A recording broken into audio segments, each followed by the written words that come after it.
Distinguished guests, ladies and gentlemen, good morning.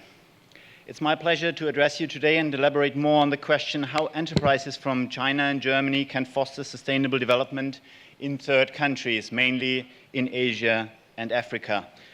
I'm taking this perspective as the German director of the Sino-German Center for Sustainable Development. Minister Regenbrecht mentioned it already. The center was established in May 2017 as a joint initiative of the Chinese Ministry of Commerce and the German Federal Ministry for Economic Cooperation and Development. This is our foundation. The two ministries are steering the work, and the Trade Development Bureau on the German side is doing the implementation. The GIZ is doing the implementation on the German side.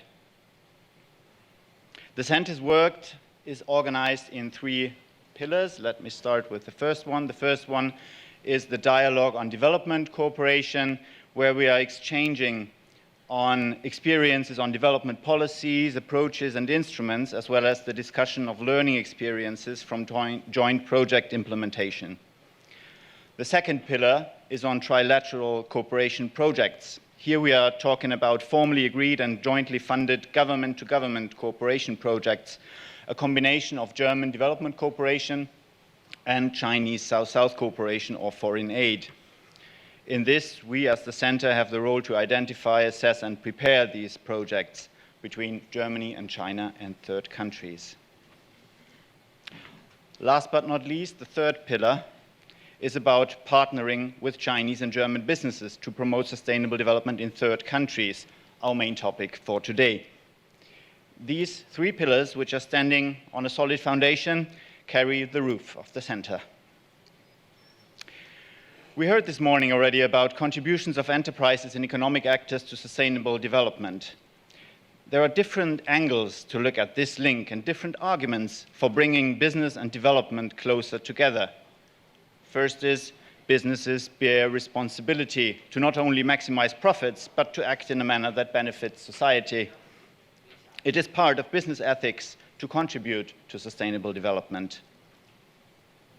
On the other hand, enterprises have a considerable amount of influence on the conditions under which work, production, and consumption take place. They provide strong leverage for development.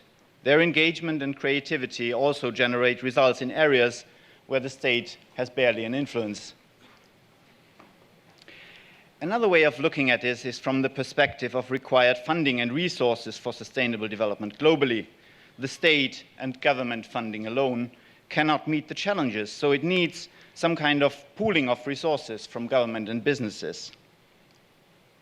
These three aspects are not really new and not specific to China and Germany, but it's a particularly important aspect given the importance of both countries as economic and as development actors in Africa and Asia.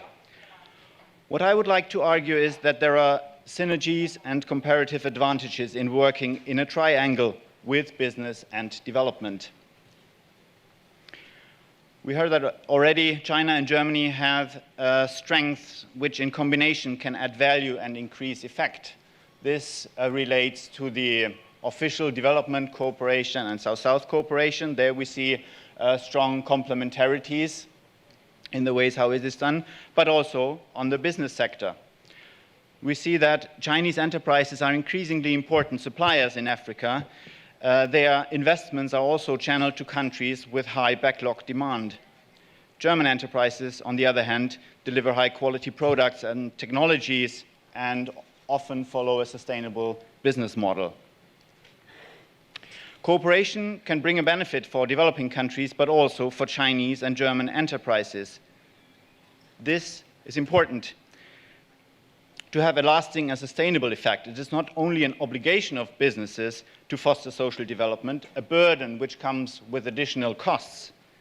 Several studies and good examples suggest that sustainability can be an integral part of the business model, which contributes to the economic success of an enterprise. So, win-win cooperation or win-win-win cooperation is what we are looking for in the trilateral context. Now, let us look more concretely into how this cooperation can practically look like. In the following, I would like to give 3 examples which kind of cooperation we are supporting under the Sino-German Center for Sustainable Development.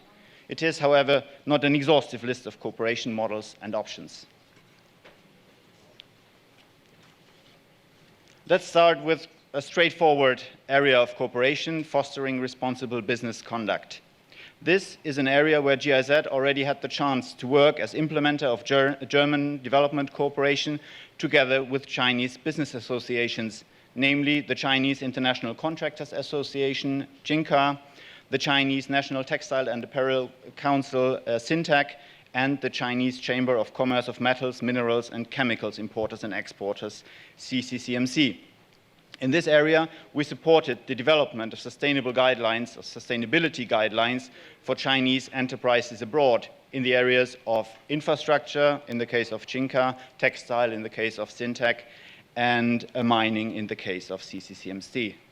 Still, not the guidelines themselves are important, it's rather about their implementation. So we're also following up on the next steps, what it takes to actually implement these guidelines. So also working together with partners here in China on the development of instruments and tools, sometimes only providing access to existing tools, also doing baseline studies and surveys, as well as assessments of current sustainability performance, which we also take as a monitoring tool to measure changes in performance over time. And probably the most important area of cooperation, capacity development and trainings for business associations and enterprises, either in China for companies which are operating in developing countries or directly in countries where they are working. Our second example is not covering business conduct, but it's about sponsoring.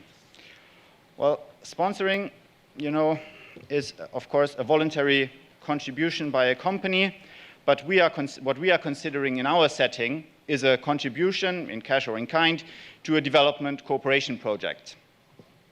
It's a direct business contribution to development, which is still more than only a donation. It's rather an instrument of corporate communication and enables companies to implement their CSR goals and strategies. Enterprises can benefit from development organizations' positive image and credibility, so thus brand value can increase. On the other hand, it can also help prevent reputational risks. It can be integrated in community engagement activities if there's a clear local sponsorship focus, or can take place in a sector of importance. This would rather relate to the element of pooling resources and joining hands locally. Let me come to the third and last example. It is bringing together business objectives from Chinese and German enterprises in a third country.